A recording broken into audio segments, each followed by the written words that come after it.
started. Contra Cat starts off with d4, so I'm going to play d5 and see if I can get a Chigorin again. No. People don't like the Chigorin. They don't want me to play it. Okay, well, I'm just going to do the same setup I've been doing against these e3 lines, knight f3 and pawn to e3. I just develop my knights like this and then play an early c4. And then I do an exchange, and then I decide what to do with this bishop. Okay, with this setup, maybe, well, he's still got attacking ideas. I think I still want to go with, you don't have to pre-move your castle. There's plenty of time in this game.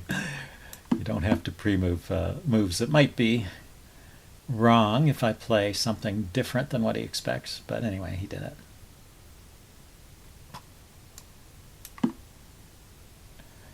Let's see when he stops to think. Oh, maybe he's going to stop to think now. No, not too long. This guy is just adamantly opposed to thinking, I guess. Let's see. So if I take the knight, he takes, I can hop into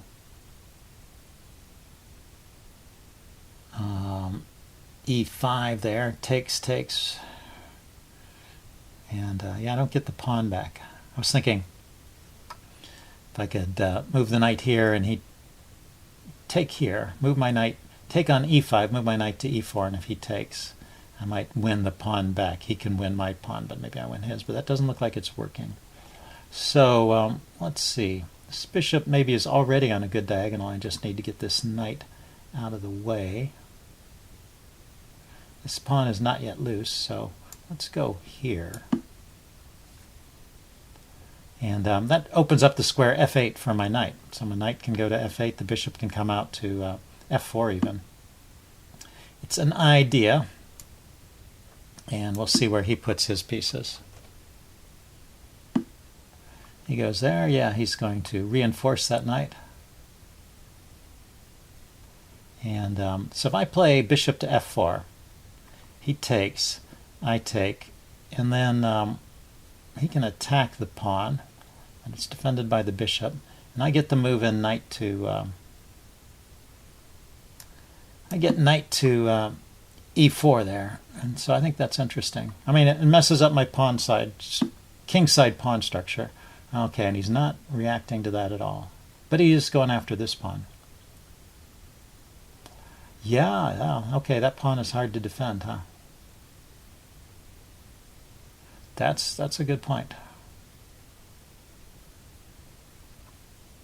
I really can't defend that pawn at all. So after the knight goes here, it's hitting the queen, so the queen will have to move. Is it threatening anything else? Like, it's hitting all the dark squares.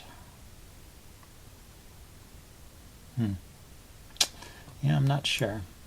I don't see any way to strand it either. If he doesn't take, I'm going to play f6 here and chase those knights away. So he should probably just take on f7. So he's thinking this one over. That's good. This is a good point to think.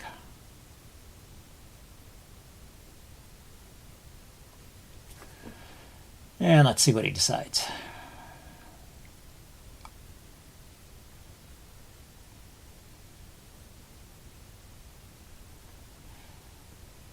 My knight is hitting his knight, yeah, but he can take, right, and it hits my queen. So he has a check here. And what have I got? Not a whole lot. I can prepare to take his knight on e5 with bishop takes, maybe.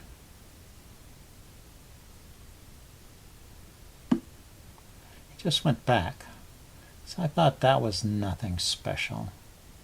Knight takes. I thought knight here check was more interesting. I might force an exchange that's favorable to him, getting rid of my dark squared bishop. So if I just take this knight, knight takes, pawn takes, queen takes, then he takes the knight, bishop takes, pawn takes. And it looks like I get my pawn back. And well, there's a bit of an awkward pin there, but But it doesn't look like I'm losing, so let's play that. Queen here. He can just drop his knight back to f6, but then my queen moves away.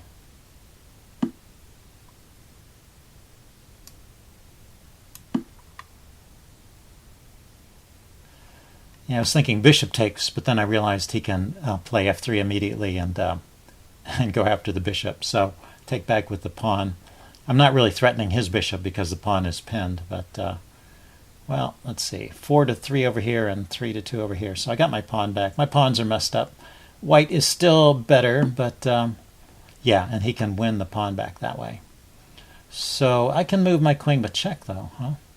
Queen here check. He has bishop to e3.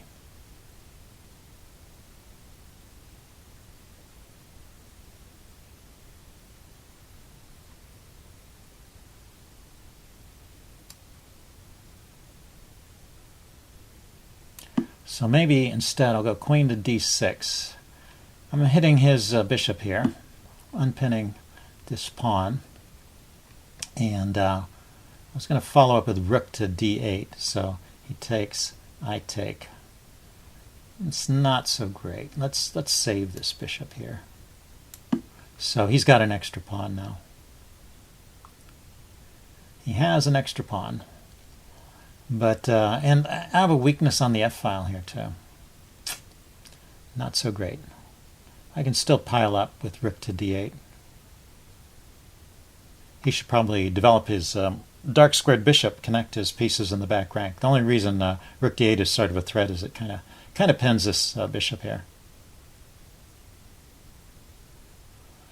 Not even so, it's not easy to exploit. Like rook d8 and bishop here, he can take the bishop with check because of where my king is. So, so even that is not so easy to take advantage of.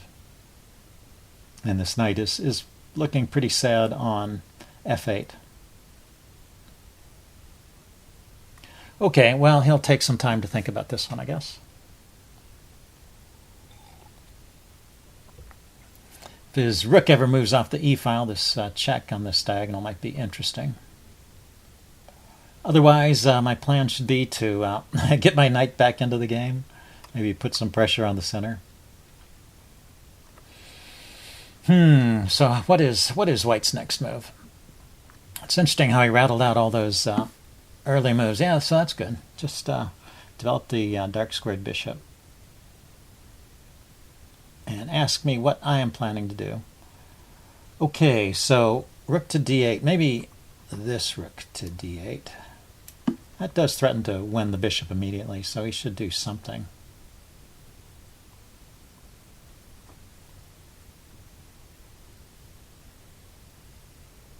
He should do something about that. And then maybe I move my bishop back to f2, bring my knight to bishop f7 rather, knight to e6, play it that way. Or bishop f7, pawn to e5 and knight to e6 might be a little bit better. Okay, so he just went there. So I thought this is losing, right? Oh no, he still has the bishop check. I was going to say, because I can deliver a check here hitting his queen. Right, so it's a double attack. Maybe check from b6. He blocks with the bishop. I can at least grab a pawn over here. Or check. Well, I can think about what next. Let's see if he finds the right move. I mean, there's only one move here, bishop to e3 rather, so I assume he will find it. And then I take the queen, he takes the queen, I take the rook with check, and then I take his bishop. So this still wins. So that taking things with check is very important in chess. Those little tempo moves make all the difference. So that won a piece for me. So my pawns are a disaster, but I have an extra knight that he doesn't have. And if he wants to trade more stuff off, that is just helpful to me. Makes my life much easier. I just have an extra knight here. So his rook cannot invade on these squares, but it can go to this square. So he might get a pawn back here. Okay, let's get my king into the game. And then I'm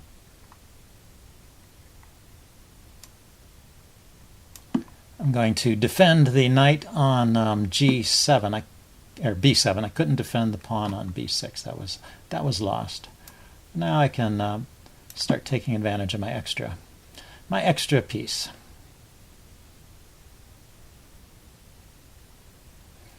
He can't easily get back to defend this. Well, he's got to play rook to B4 would defend the E4 pawn, so he can defend it. I can play my knight to C5 and then to D3 and go after the B2 pawn. That would work. Not so easy for white to defend this. Okay, so he's not really trying too hard. Well, maybe that helps. Maybe he's trying to eliminate some weaknesses. Okay, so I'm attacking the e-pawn. If he defends here, then I'm going knight to D3, which hits the rook and the B2 pawn. So I'll pick up at least one pawn that way.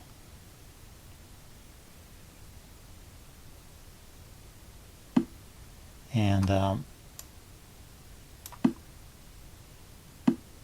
he's going after this pawn. That's good. That's what he's got to do. He's got to stay active. I want to get to this square. Yeah, I can't go there directly. Oh, let's see. Yeah, there's no easy route to that square. If I could go here, that's a nice square for the knight. It would fork those two pawns, but not a legal move, unfortunately. Okay, I hit this pawn. So he goes forward. And now I come here, hitting the e-pawn again. And yeah, I'll create myself a passed pawn. If he goes here, I can just take it. He can exchange rooks, but this helps me. The Check. Exchange of rooks, because now it's an easy one. He doesn't even have a passed pawn in this situation, and I do, as well as an extra piece. So, if I don't do anything laughable, which is always possible, like here, the check would win the knight, right? So one has to be careful. Check here, or maybe just here to go after the pawn.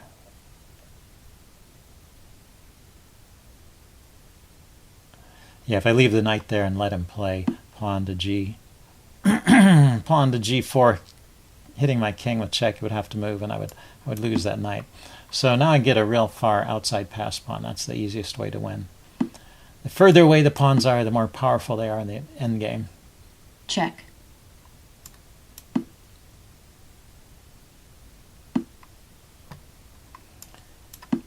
And oh, this is good. The knight is secure here.